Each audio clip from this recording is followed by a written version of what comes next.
Smoke is pouring from your engine, and you are still 4 miles behind enemy lines.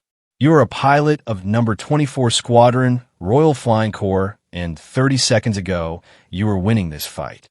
Now your engine is coughing black smoke into the propeller wash, and the German Fokker that put a bullet through your fuel line is already turning back for another pass. You have no parachute. Nobody in the Royal Flying Corps carries one in 1916. Command has decided they encourage pilots to abandon damaged aircraft too easily. Whatever happens between here and the ground, you're strapped into this cockpit for all of it. You do not know yet whether your engine will hold long enough to reach your own lines. You do not know that the man who taught you everything about staying alive up here is currently 3,000 feet below you, watching through field glasses, unable to do anything except count the seconds. Your hands are steady on the controls, mostly because there is no alternative. Panic will not fix a fuel line, and it will not fly this aircraft home. Pull back, but to understand how you ended up in a burning cockpit over enemy territory, you need to go back to the day you first heard the words number 24 Squadron. You joined the Royal Flying Corps 8 months ago, not because you understood what modern air combat actually was, but because the recruitment poster showed a biplane against a clear blue sky, and the infantry queue at the recruiting office was considerably longer than the one for pilots. Flight training lasts a matter of weeks, not months. Some men in your intake never completed. The aircraft themselves are barely a decade removed from their first flights, held together with wire, wood, and fabric, and training accidents kill almost as many pilots as combat will. You watch a fellow trainee crash on only his 4th solo flight, and the instructors simply move the schedule along without comment, because there is a war on and the squadrons need pilots regardless of the cost of producing them. You are posted to number 24 Squadron in France, the first squadron in the entire Royal Flying Corps equipped completely with a single type of fighting scout, the D.H.2, a strange-looking pusher biplane with its engine and propeller mounted behind the pilot, designed specifically to give the pilot a clear forward field of fire. Your commanding officer, Major Hocker, addresses the new arrivals personally on your first morning, a quiet, serious man already well known throughout the Corps for his skill in the air. He does not offer you a rousing speech. He tells you, plainly, that the squadron's job is to make the sky over this section of the front safer for the reconnaissance aircraft and the infantry below, and that the cost of that job will occasionally be counted in pilots. You're not entirely sure, walking away from that first briefing, whether you feel encouraged or simply informed. The other new arrivals that morning include a mixture of former cavalry officers, university students who left their degrees unfinished, and at least one man who freely admits he simply wanted to avoid the trenches at any cost. Nobody judges anyone else's reasons for being here too closely. Your father, back in England, still believes you were assigned to a relatively safe administrative post, a small lie you have maintained in every letter home since your very first week of training, and one you have no immediate intention of correcting. You are issued a leather flying coat, a pair of thick gauntlets, and a service revolver you privately hope you never have any genuine reason to use, though nobody explains to you exactly what the revolver is meant to be for in an aircraft with no enemy soldiers close enough to shoot.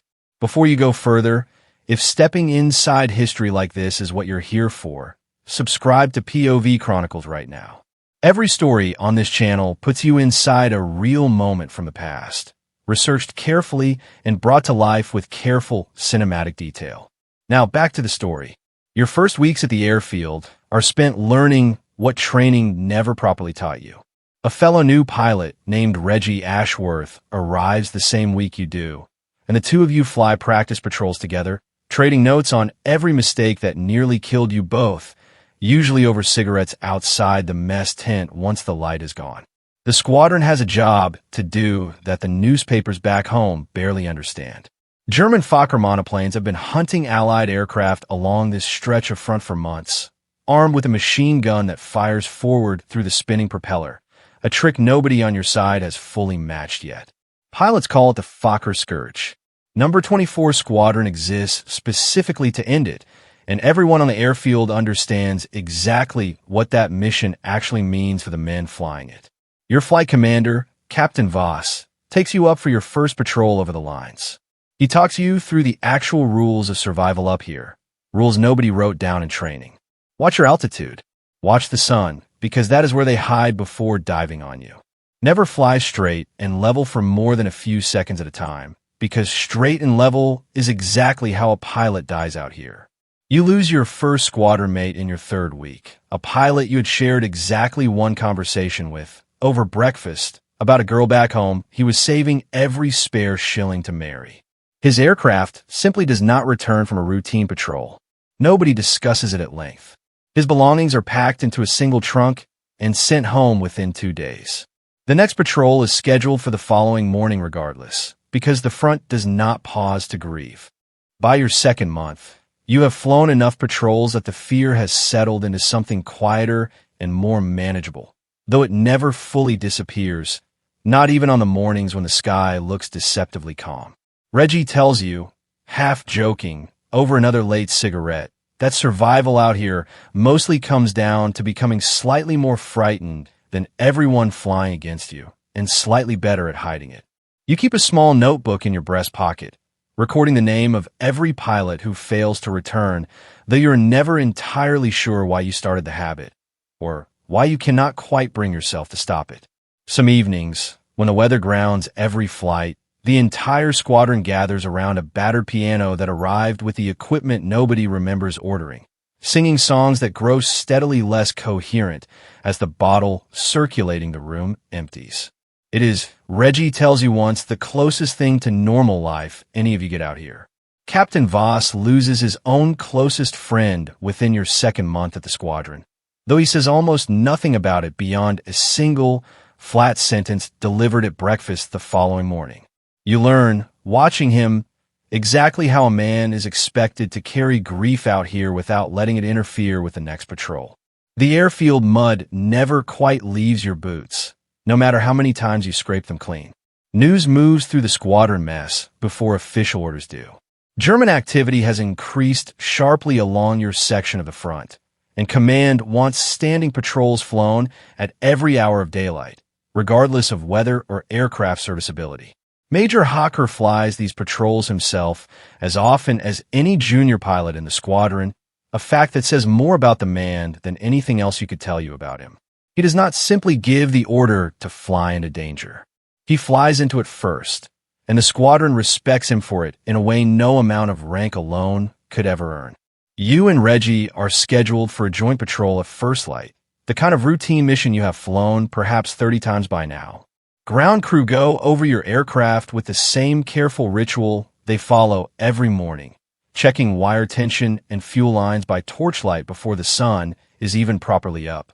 The morning is clear, cold, and deceptively calm, the kind of sky that gives no warning before it turns dangerous. You and Reggie climb to altitude together, wingtips close enough that you could almost read each other's expressions through the goggles and scarves. You spot the Fokker before Reggie does, a dark shape diving out of the sun exactly the way Captain Voss warned you it would. You waggle your wings, the only signal you have, and bank hard toward the threat before it can line up on either of you. The German pilot breaks off from Reggie and turns to meet you directly, and for one suspended moment, the two of you are simply flying straight at each other, closing speed faster than either aircraft was ever designed for, neither of you willing to be the first to break away. Ground crew wave you off with the same brief salute they offer every morning, a small ritual that has come to feel more significant than either side has ever openly admitted to the other. You check your own aircraft one final time before climbing in, running a hand along the fabric-covered wing the way you have done before every single patrol since your very first week, a habit that feels less like superstition and more like simple respect for the machine, keeping you alive.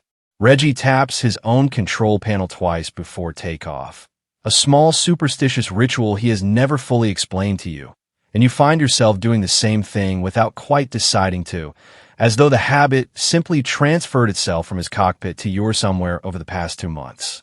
The squadron adjutant reads the morning's assignments aloud in a flat, practiced voice that has clearly delivered this exact list, with different names substituted week to week, more times than he would ever openly admit to counting. You brake first, banking hard and pulling into a climbing turn, and the German follows, exactly the reaction Captain Voss trained you to expect from an experienced opponent. This is no longer a chase. This is a duel, decided by whoever runs out of altitude, ammunition, or nerve first. You trade turns for what feels like an hour and is almost certainly closer to 90 seconds. Your Lewis gun jams twice, a common enough fault with this weapon that every pilot in the squadron has learned to clear it without conscious thought. You clear it both times with hands that have stopped shaking entirely, focused on nothing except the next half second of the fight. The Fokker pilot is good, better than the last two you have faced. He anticipates your turns almost before you complete them, forcing you into a tightening spiral that neither aircraft can sustain indefinitely without something giving way. You finally get a clean burst into the Fokker's engine cowling as it crosses in front of you, and for a moment you believe you have won. Then something strikes your own aircraft hard enough to shove it sideways in the air, and your engine begins coughing black smoke into the slipstream behind you. You have been hit. You do not yet know how badly. Reggie's aircraft appears somewhere off your wing, waggling frantically, trying to signal something you cannot properly interpret through the smoke now streaming past your own cockpit. Behind you, the Fokker is turning again, smoke trailing from its own damaged engine, but not yet finished with this fight. Somewhere below, invisible from this altitude, thousands of men in the trenches continue their own war, entirely unaware that two aircraft are deciding a smaller, faster version of the same argument several thousand feet above their heads. You think, absurdly, of the notebook in your breast pocket and the growing list of names inside it, and make yourself a silent promise that today will not add another line to that particular page. For one brief, disorienting moment mid-turn, the sun flashes directly into your eyes, and you lose the Fokker entirely, flying blind on instinct alone until your vision clears half a second later and the fight resumes exactly where it left off. Every previous hour of practice patrols, every lecture from Captain Voss about altitude and sun angles seems to compress itself into this single continuous stretch of instinct, leaving no space in your mind for anything except the next half-second decision. You nurse the throttle back, coaxing whatever power remains out of an engine that sounds increasingly unwilling to keep turning. The lines are close. You can see the scarred, cratered ground of no man's land ahead, and beyond it, the comparative safety of Allied trenches. The Fokker makes one final pass, guns hammering, and you throw your damaged aircraft into the steepest turn it has left in it. Bullets pass close enough to hear over your own failing engine. Then, abruptly, the German breaks away, turning back toward his own lines rather than risk following you any further into contested airspace, his own damaged engine apparently deciding the matter for him. Your engine chooses that exact moment to fail completely. You're gliding now, no power, picking a field behind your own lines with the kind of desperate precision that training never actually prepares a pilot for. The ground rushes up faster than seems reasonable. Soldiers in a nearby trench line look up, some of them waving, unsure whether they're watching a landing or a crash until the very last moment decides it for them. You flare at the last possible instant, and the aircraft slams down hard, bounces once, and skids to a stop in a field still churned from recent shellfire.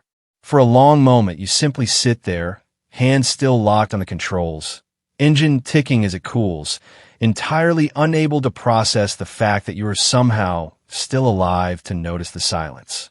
Word reaches the squadron before you do, carried by a passing dispatch rider who saw the whole descent from the ground and pedaled the news back to the airfield faster than the recovery lorry could manage the same journey. You climb out of the cockpit slowly, legs unsteady beneath you, and a soldier from the nearby trench line jogs over with a canteen of water before you have even fully registered that you are standing on solid ground again. Your logbook that evening records the flight in the same flat, factual language as every other entry. Time airborne, ammunition expended, damage sustained. 3 clipped lines that entirely fail to capture anything you actually felt at any point during the previous 2 hours. Reggie lands 20 minutes behind you at the squadron's own airfield, having circled the crash site long enough to confirm you were moving before command sent him home, and he does not say a single word about it once he finally reaches you, simply gripping your shoulder hard enough to leave a mark.